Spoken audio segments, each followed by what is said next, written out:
পার্থ চট্টোপাধ্যায়ের জামিন মামলা আলিপুরের সিবিআই বিশেষ আদালতে আবেদন। পার্থ চট্টোপাধ্যায় ভার্চুয়ালি ছিলেন বিস্ফোরক। সিবিআই কাকে কাকে নিয়োগ করা হবে, কাকে বাদ দেওয়া হবে, গোটাটাই ছিল পরিকল্পনা।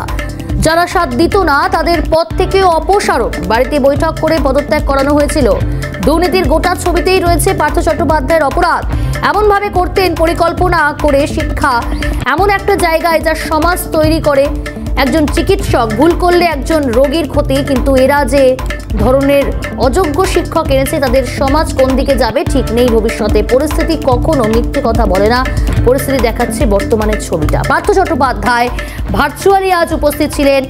রাজ্যের প্রাক্তন শিক্ষামন্ত্রী, তাকে আজকে আদালতে পেশ না করা হলেও ভার্চুয়ালি এই তার জামিন মামলায় তার বেশ কিছু মন্তব্য, এবং শুধু তাই নয়, তার আইনজীবী যেমন বলেছেন এবং পাশাপাশি সিবিআই তরফ থেকেও পাল্টা আইনজীবীর তরফ থেকে আজ আবেদন করা হয়েছে। বেশ কিছু বিষয় তুলে ধরা হয়েছে, দৃষ্টি আকর্ষণ করা হয়েছে বিচারপতি। আমাদের সঙ্গে রয়েছে প্রতিনিধি রাজীব।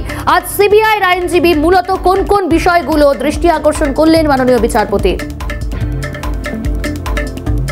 জামিনের আবেদন সংক্রান্ত মামলাটি আলিপুর বিশেষ সিবিআই আদালতে হয়। পার্থ চট্টোপাধ্যায় ভার্চুয়াল ছিলেন। পার্থ চট্টোপাধ্যায়ের আইনজীবী বিপ্লব গোস্বামী আবেদন করেন। পার্থ চট্টোপাধ্যায়ের এফআইআর এর নাম ছিল না এবং কবে ট্রায়াল হবে তারও কোনো সদস্য নেই। পার্থ চট্টোপাধ্যায় রাজ্যের মন্ত্রী ছিলেন, যে কোনো শর্তে অন্তর্বর্তী জামিন চাইছেন। আবেদনের বিস্ফোরক হচ্ছে সিবিআই।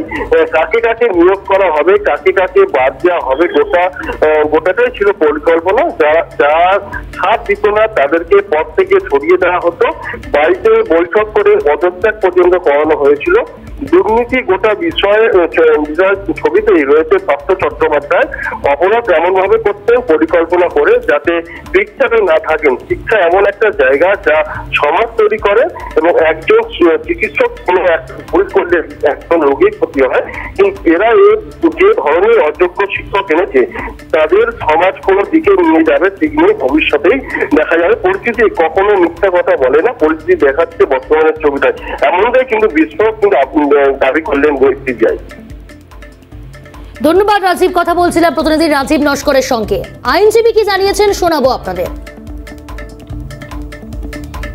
ফার্স্ট চার্জশিটেও দেখাতে পারিনি, সেকেন্ড চার্জশিটে পার্থ চট্টোপাধ্যায় কোনো নাম ছিল না।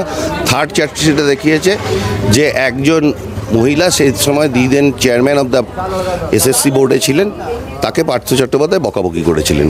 রিজন অফ বকাবকি ওর কিছু দেননি। যারা অপরাধে সাথ দিত না তাদেরকে সরিয়ে দিত, কিন্তু তারাই এই কেসের বাক কমিটির রিপোর্টে অ্যাকিউজ পারসন এবং পরে সিবিআই চার্জশিটের অ্যাকিউজ পারসন। আর সরিয়ে দিত এমন সংক্রান্ত কোনো ডকুমেন্ট সিবিআই তাদের রিলাইড লিস্টে দেয়নি। আপনারা বারবার যে প্রশ্ন তুললেন যেটা কবে ট্রায়াল হবে, এরকম ট্রায়াল হতে পারবে না। কেন ওনারা বলছেন স্যাংশনের জন্য ওনারা দিয়েছেন, এটা সম্পূর্ণ মিথ্যা কথা। কেন স্যাংশন হতে গেলে ওনাদের যে ইলেকট্রনিক ডকুমেন্টস বা ডিভাইসেসের এফএসএল রিপোর্ট আছে, 17টা ইলেকট্রনিক ডিভাইসের রিপোর্ট আছে যা এখনও ওনারা বলছেন অ্যাওয়েটেড। তাহলে উইদাউট কমপ্লিট চার্জশিট কখনো স্যাংশন অবটেন করা যায় না।